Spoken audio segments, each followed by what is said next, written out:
Shabbat Shalom. Shabbat Shalom.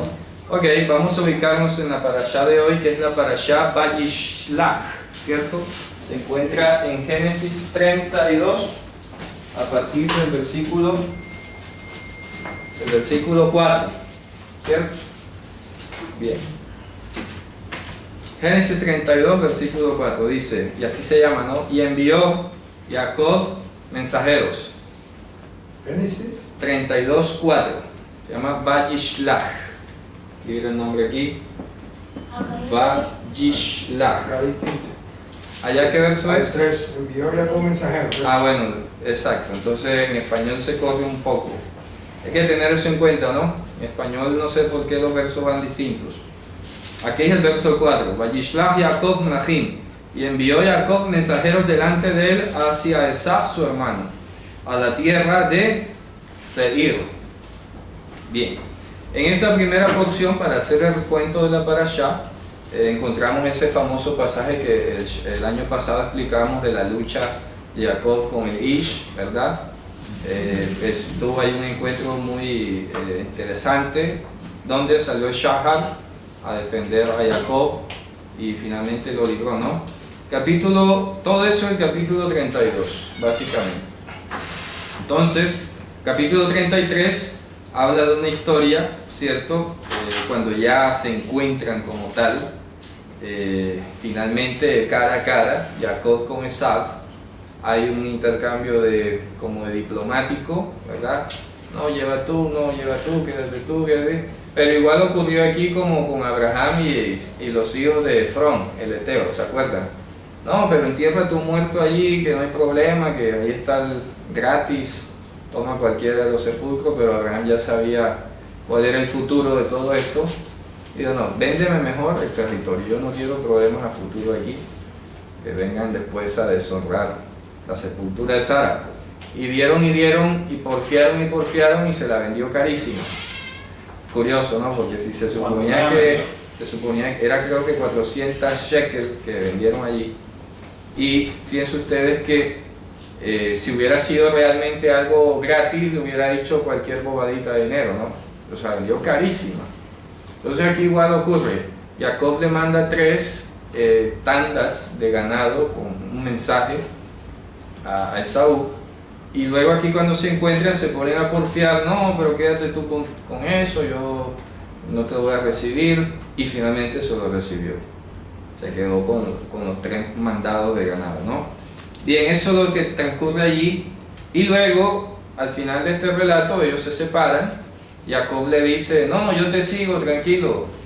Resulta que Esaú cogió su camino y Jacob cogió su camino. Para que ahí planteó la diferencia y la separación definitiva. Luego en el capítulo 34 viene como un paréntesis, que es la historia de Dinah. Cuando ella sale allí a pasear y resulta que allá tiene un encuentro oscuro que terminó en una tragedia, que en parte vamos a hablar de eso hoy, ya la consecuencia de la, entre comillas, inocencia, ¿no? Cuando la inocencia no se deja guiar, tremenda consecuencia, ¿no? Todo empezó con una simple ida a ver, voy a ver, y terminó en la masacre de 2 ciudades básicamente, ¿no? Entonces ahorita vamos a ver cómo algo que empieza como tan sencillo termina en una consecuencia tan complicada. Y ahí vamos a ver cuestiones a favor de los hijos de Israel y algunas en contra, porque Israel condenó el hecho, Jacob condenó ese hecho, ¿no? Luego en el 35, que es donde termina el relato, arranca finalmente, cierra ese paréntesis y arranca la bendición real, la original, el cambio de nombre propiamente dicho de Dios a Israel. Que aquí en el 35 se corrobora que el que se lo cambió allá, cuando se revolcaron, no era Dios. Porque fíjense, otra gran diferencia en este relato del 35 es que Dios no le pregunta cuál es tu nombre, ¿cierto? Dios sabe que se llama Jacob. Y dice, tu nombre es Jacob, pero no será llamado. Y el verbo que utiliza es distinto que el que se utiliza ya en el capítulo 32. ¿Ya? Bien, entonces ahí lo bendice Dios propiamente dicho. Y así termina ya con el nacimiento, el nacimiento de Benjamín y la muerte de Rachel, ya en el camino de Efrata, ¿cierto? Y allí termina de ubicarse. Ya el capítulo 36 contiene la genealogía de Esaú hasta el final, y es interesante porque de allí se desprenden algunos nombrecillos que van a ser por allí en unas, ¿qué diría yo? 3, 4 generaciones más adelante, los enemigos de Israel. Allí están nombrados desde ya. Hace ese paréntesis, como que tengan en cuenta que estos empezaron aquí y de aquí se van a desprender unos pueblos, unos reyes que más adelante nos van a venir a hacer daño a nosotros. Tanto es así que los famosos príncipes de Edom, que aquí se mencionan al final, son mencionados en general en el capítulo 15 de Éxodo, cuando van cantando el cántico de Moshe, dice: Hazen y Bahalú alufei Edom, entonces quedarán despavoridos los príncipes de Edom. Eso es lo que están mencionando aquí. Ahorita revisamos eso. Bien, entonces vamos a concentrarnos, ya que el año pasado estudiamos sobre este hecho del ángel, ¿verdad? El supuesto ángel que peleó con Jacob. Vamos a estudiar este año el capítulo 34. ¿De acuerdo? Bien, aquí tenemos el siguiente relato y vamos a aprender muchísimas cosas prácticas aquí. Y salió Diná, hija de Lea, la cual le parió a Jacob, a ver las hijas del país. Dice así literalmente, ¿no? Pero cuando dice hijas, entiéndase las ciudades. Cuando dice las hijas de la tierra, no se está refiriendo a las muchachas, se está refiriendo a las ciudades, a las hijas de la tierra, dice allí. Livnot haaretz. Y miren lo que dice aquí, ella sale a ver. Lo que se desprende del contexto es que salió sin auspicio, salió sola, ya pensó que podía de pronto defenderse sola.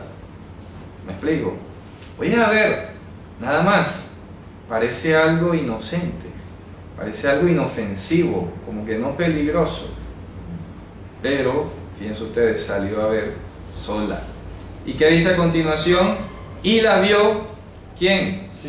Shechem, hijo de Hamor, el Hedeo, príncipe de la tierra, y la tomó y se acostó con ella, ¿y qué?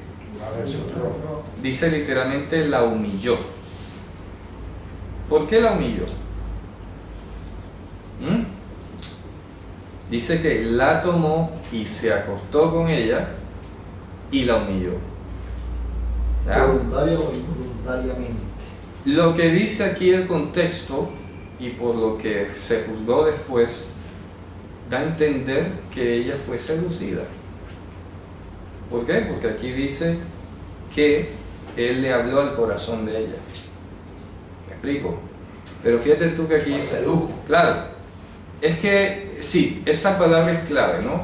Porque la Torah tiene un juicio completo sobre el seductor, y es donde hay que tener la claridad del asunto, porque otra cosa es cuando hay mutuo acuerdo y ya. El seductor muchas veces tiene la intención, la malicia, ¿sí?, de buscar un objetivo, claro, y lograrlo, ¿ya? Buscar un objetivo y lograrlo. Pero aquí llama la atención que dice, y la tomó. Cuando dice que la tomó, no fue que la tomó a la fuerza. Normalmente cuando se hace la tomó, se está refiriendo a tomar el corazón, ¿ya? A tomar el corazón. Pero lo que estamos viendo aquí es que definitivamente Diná, por todo lo que pasó, no estaba ubicada en quién era ella y quién era él. ¿Por qué? Porque a continuación se usa un verbo interesante en el relato que vamos a analizar. Primero que todo dice que la tomó, o sea, la tomó con palabras, se acostó con ella y la humilló. Esta traducción dice, de salida dice, y viola Shechem, hijo de Hamor, Hebeo, príncipe de aquella tierra, y la toma y se echa con ella y la deshonra. No es eso, la humilló. ¿Por qué la humilló? Porque no es el procedimiento normal. Eso no es de que yo te voy a seducir, me voy a acostar y ya. Así no funciona. Y ahorita vamos a ver la comparación. Pero mire lo interesante que plantea la historia del versículo 3. Y se pegó su nefesh, ¿ya? La extensión de su garganta. Pero interesante que diga nefesh, porque lo que está describiendo aquí es un apego meramente físico, ¿ya? No un apego espiritual. A pesar de que ahí en español diga alma, ¿no? Seguramente dice alma. Sí, mas su alma se apegó a mí. Se apegó al alma. Nefesh es la garganta, el cuerpo biológico. Cuando dice Batitvak nafsho, dice y se pegó su nefesh en ella, la muchacha, ¿cierto? Está hablando de algo meramente físico. No hay conexión espiritual. Y es lo que hay que discernir aquí. Porque definitivamente, como decía el apóstol Pablo, temo que vuestros sentidos sean engañados de la sincera fidelidad a Mashiach. Es muy sutil, puede ser muy sutil la diferencia entre el apego físico y la afinidad espiritual. Y hay que discernir eso muy bien. Porque aquí él se pegó y estaba entre comillas enamorado de ella, ¿cierto? Pero la forma como procedió da a entender que era algo meramente instintivo, carnal. Sí. No había Pero se afinidad. dice que su nefesh. Claro. Luego dice, y se pegó el nefesh en Dina, hija de Jacob, y amó a la muchacha. Dice, y amó a la muchacha. Fíjense, dice que amó. Y aquí dice que de la moza, ¿qué es esa? La moza es muchacha. Sí. Sí, en español antiguo. Antiguo. Sí. Es una versión. Aquí en español de ¿Cuál la es otra época. cosa? Acá es otra cosa. Acá otra cosa. Sirva para entender que moza aquí significa es la amante. Pero moza en realidad es mocedad, o sea, la juventud. Entonces moza es la muchacha joven. Y amó a la muchacha y habló al corazón de la muchacha. ¿Ya? O sea, ahí es donde se concluye que él la tomó, fue con palabras. La persuadió, ¿cierto? Le habló cosas del plano físico, humano, lógico, y todo sonó como razonable. ¿Me explico? Todo sonó como razonable. Y otra cosa importante es la parte de ese contacto físico. ¿Por qué? Porque es allí donde tenemos que conocerlo muy bien como ser humano, y lo hablamos ese día que nos reunimos, ¿se acuerdan? Tenemos un cuerpo que está plagado de instintos, que es sensible, que le gusta la caricia, que le gusta el toque, ¿verdad? Que le hablen bonito, etcétera, etcétera. Cualquiera se agrada, es como un perrito que la acaricia detrás de la oreja Y se y queda. él se queda ahí, ¿verdad? Y te pone la patita para que le sigas haciendo. ¿Cierto? ¿Por qué lo hace? Porque siente un placer, ¿ya? Pero es algo meramente físico, ¿ya? ¿Y qué pasa? Que así ocurre, el ser humano se levanta así. Nosotros tenemos que ser capaces de discernir entre el apego físico y el apego espiritual. Y ahora van a ver la palabra interesante que se usa aquí. Dice, y dijo Shechem a Hamor su padre, toma para mí a la muchacha esta, ¿cierto? Por mujer. Pues dice toma para mí es porque le estaba diciendo, habla, ¿verdad? Y hace un acuerdo con el papá de la muchacha, respalda. Jacob escuchó que ¿qué? ¿Quién había mancillado a Dina? No, en el versículo 5. ¿Sí? Sí, digo, yo había algo que había chingado, mancillado ahí. Ah, mancillado, traduce allí. A Dina su hija. Bueno, la palabra es muy curiosa, fíjense ustedes por qué estamos hablando de esto, porque allí aparece el verbo timé. Timé. Timé significa hacer algo impuro. Evidentemente. Claro. ¿Se dan cuenta? Dice, y escuchó Jacob que, ¿cierto? Había timé, había contaminado, en el sentido de que desordenado, lo hemos hablado aquí. Aquí no es que la ensució, que la ensució, bueno, esto es un concepto espiritual. La contaminación o el desorden del que estamos hablando es un desorden espiritual. ¿En qué sentido? Hombre, le hizo perder el horizonte, la desconfiguró espiritualmente. ¿Explico? ¿Por qué? Porque es lo que está diciendo Pablo allí. Hombre, por los sentidos se dan ciertas cosas, pero eso puede apartar de la sincera fidelidad. Entonces hagamos la ecuación. Timé sería igual a apartar de la sincera fidelidad a Mashiach. De la sincera fidelidad de Mashiach. ¿Ya? Y aquí podemos ver un relato aparentemente muy amoroso de parte de él hacia ella, ¿cierto? Porque el amor, listo, yo hago lo que sea por ti. Y podemos escuchar ese tipo de discurso, ¿no? No, yo me convierto, ¿qué es lo que hay que hacer? No, usted no está entendiendo esta situación. ¿Ya? Esto no es que yo me convierto y yo voy y yo asisto, no. ¿Ya? Se trata de que está persiguiendo un objetivo meramente físico y no un objetivo espiritual. ¿Ya? Piensen ustedes que cuando él dice que la humilló, Jacob dice aquí, la Torá nos dice que escuchó que él había contaminado, había desordenado, ¿ya? Había hecho que impura a Dina. ¿Por qué? No se trata de porque Jacob fuera un racista, ¿no? ¿Me explico? Que era racista y no gustaba de los hebreos. Entonces, como se enrazó con otro pueblo, entonces dice que la contaminó. No es ese el tenor. Porque los animales que son tamé, ¿por qué lo son? Porque están desconfigurados. Esa es su condición. Tienen una condición debida al pecado que los hizo estar desordenados. Aquí está diciéndonos la Torá que él, con ese procedimiento, lo que hizo fue simplemente desconfigurar espiritualmente a Dina. La desvió. Claro, la desvió de la sincera fidelidad a Mashiach, lo que debía ser su equivalente. ¿Por medio de qué? Por medio de palabras persuasivas, por medio del contacto físico. ¿Ya? Además, sin tener en cuenta, si este sujeto estaba consagrado a su deidad, si estaba de pronto en algún pacto con alguna deidad local, etc. Y ahí donde viene todo este problema. ¿Ya?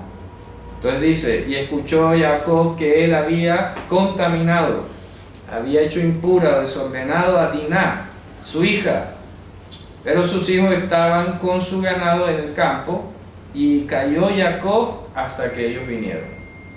A ver, me imagino que Jacob dijo, ¿qué hago ahora? ¿Ah? Y salió Hamor, padre de Shechem, hacia Jacob para hablar con él. Y los hijos de Jacob vinieron del campo cuando escucharon. ¿Y qué cosa? Se turbaron los hombres y se calentó para ellos mucho la situación. Se calentó para ellos, dice, se puso candente, caldeada la situación. Porque, ¿qué cosa?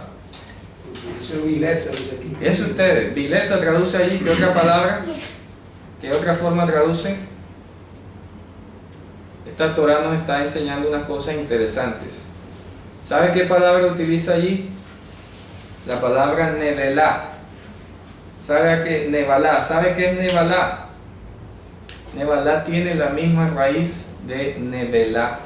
Nevelá es como se llama la carroña, al animal muerto que está ahí tirado, que se está empezando a descomponer. ¿Ya? Entonces, la nevalá es el acto de hacer que exista una cosa mortecina. Fíjense ustedes que este nombre nevalá es como hace juego de palabras el rey David con Nabal. Se bien pusieron su nombre Nabal, ¿ya? Porque es aquello que se deteriora, que se desgasta, que se daña, que se corrompe. Entonces aquí, en vez de decir vileza, concretamente deberíamos hacer palabra corrupción, porque corrupción, Nebalá, hizo contra Israel. Ese que interesante. Aquí este versículo no se refiere a Diná, sino a todo el pueblo. Nebalá Asa de Israel.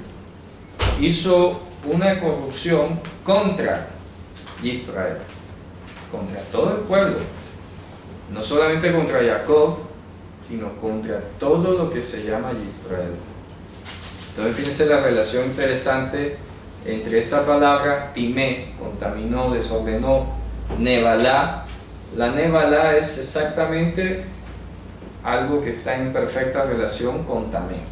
Por ejemplo, si alguien se encontraba una nevela, con E, nevela, un animal, y se lo comía, venía tamé, se desordenaba. Aquí está diciendo que este señor timé desordenó a la hija de Jacob, y luego describen que hizo una nebalá. ¿Ya? Hizo algo corruptible que generaba desorden. Y allí el problema. Entonces, fíjense ustedes por dónde vamos ahora. ¿Qué clase de desorden puede generar? En este caso, por ejemplo, es el referente. O contra los hijos de Israel. Claro, porque entonces está marcando algo muy sencillo, y es dar a entender que no hay Dios en Israel. ¿Me explico? Cuando se violan las leyes de un país y la cosa queda como si nada, está dando a entender que ahí no hay gobierno. El hecho de que él haya hecho de esa manera contra la hija de Dina, y hasta el momento no se haya hecho nada, estaba dando un pésimo mensaje. En Israel como que no pasa eso. Como que, lo mismo. Como que no hay castigo, como que no hay diferencia. No hay diferencia. Simplemente es el nombre. La Torah aquí viene poniendo unos precedentes. Mira los verbos que está usando. La humilló, la desordenó, hizo una contaminación como una carroña. Bueno, se corrompió el nombre de Israel. Claro, como sí. Cosa vana. Sí, se tomó a menos. A menos. Y es aquí interesante, y llegamos a un punto, porque la Torah dice que hizo Nebalá no solo contra Dina, sino contra Israel. ¿Qué significa esto, hermanos? La acción individual de un miembro del pueblo, allá en lo escondido, en lo secreto, no repercute solo sobre esa persona, sino contra el nombre de todos nosotros. Así que no creamos de que yo estoy por acá solo y nadie me está viendo y ya. Es que espiritualmente somos un cuerpo. Contamina el resto. Y por esto es importante esta palabra. Como somos un cuerpo, espiritualmente se va a sentir. Piensen ustedes que esto ocurre mucho. Hay un relato en la Torah cuando Acán, ¿se acuerdan? Se robó un lingote de oro y un manto babilónico y se lo llevó para su tienda. Y no dice la Torah que arrancó la mortandad en Israel enseguida. ¿Por qué arrancó mortandad? Porque muchos lo vieron, se quedaron callados. O sea que la verdad un lingoncito no tiene nada, tanto oro que hay allí, y se ponen a rebajar y a rebajar y a rebajar los mandamientos de la Torah. Eso es como el que ve la corrupción no la denuncia. Es correcto. Entonces el pueblo se va a repercutir. Claro, se va a replicar. Entonces, porque así empiezan las cosas.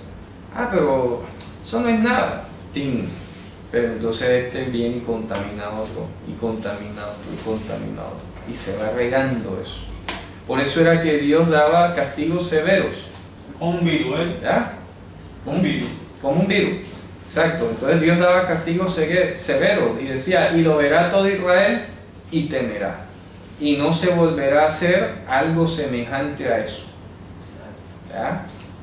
Claro, castigo ejemplar. Era mejor frenar uno que toda la nación pereciera.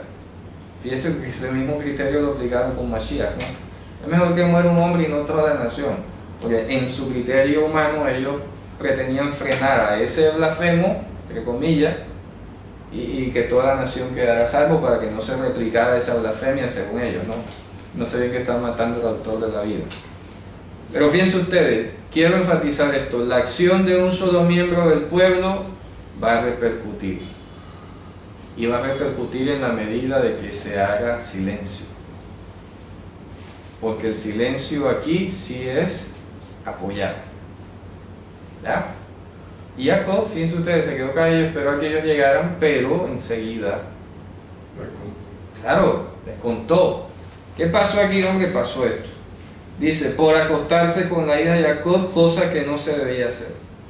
Dice el 8, y habló Hamor con ellos diciendo, Shem, mi hijo, ¿verdad? Su garganta se ha apegado, ha deseado a vuestra hija. Dice ahí, se ha pegado, ¿no? Dénsela ahora a ella por mujer. Cásense con nosotros, vuestras hijas, darán para nosotros y nuestras hijas las tomarán para ustedes. O sea, esto es el típico igualado. ¿Ya? Yo creo que es igual. Tranquilo, o sea, da igual, somos pueblos iguales. No, un momento, aquí no somos pueblos iguales. ¿Ya? No somos pueblos iguales. O sea, él lo vio como tan sencilla la cuestión, ¿no? Oh, ya, a partir de ahora entonces puede pasar igual. ¿Ya? Entonces lo que se iba a formar aquí era un desorden enorme, por eso la palabra timé, un desorden. Porque entonces podía darse nuevamente otro caso y tenían que volvérsela a pasar. Porque ya pasó con la primera y no hicieron nada.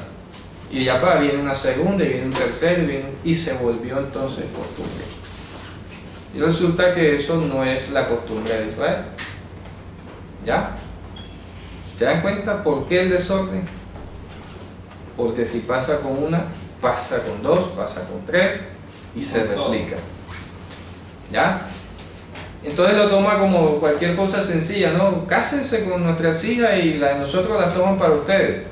Estaba insinuando como que puede igual, a nosotros no nos vamos a disgustar si alguno de ustedes viene y se acuesta con las hijas de nosotros. Ya, después se casan y ya. Y ya, no pasó nada, resuelto. Pues no. Es ustedes que hay que decirlo. El apóstol Pablo, cuando dijo, por ejemplo, cásense los que no tengan el don, cásense, ¿verdad? Porque después se van a estar quemando y tal. Pero resulta que esa no es la razón por un matrimonio. No es el apego físico, no es la necesidad física, que es lo que está pasando allí. Él tuvo, básicamente lo que quería era seguir disfrutando de ese placer. Pero ¿qué pasaba? Que si las cosas se hacían de acuerdo a lo que él está planteando aquí, Hamor, bueno, tomen las hijas, sí, está planteando otra ley distinta a la de Israel. ¿Qué iba a pasar? Uno de los delitos más grandes que se puede hacer es juzgar a un israelita con una ley que no sea la de Israel. ¿Está claro? ¿Qué pasa? Estaban metiendo, disimuladamente se están metiendo otro Dios aquí, en medio del pueblo, con otra ley. ¿Ya? Entonces por eso todo israelita tiene que ser juzgado de acuerdo a la Torá. Si viene otro a hacer una propuesta, vamos a evaluar lo que tú estás diciendo, si se acomoda a nuestra Torá. Pero fíjense que a continuación viene la respuesta. Y con nosotros habitarán y la tierra será delante de ustedes. El mismo ofrecimiento que le hizo Efrón a Abraham. Ahí está la tierra delante de ti, puedes tomar el mejor sepulcro y ahí entierras a tu muerto y no ha pasado nada. Tranquilo. No. Nosotros no andamos para hacer pactos ni convenios con el mundo. ¿Ya? Ni a bajarle los estándares a la Torá. Hoy precisamente que compartía con algunos hermanos el mandamiento de santificarás el nombre del Señor. ¿Ya? Santificar el nombre del Señor significa que tú vas a hacer tal cual lo que Dios dijo. No vas a bajarle ni a maquillarle, ni a mezclarlo con la ley de otro Dios por ahí o de la costumbre del país. Bueno, pues no tiene que ser tan exacto así. Vamos a mezclarlo y ya, y ahí sale. Porque volvemos al mismo punto, entonces estaríamos acomodando las cosas de acuerdo a nuestro criterio personal.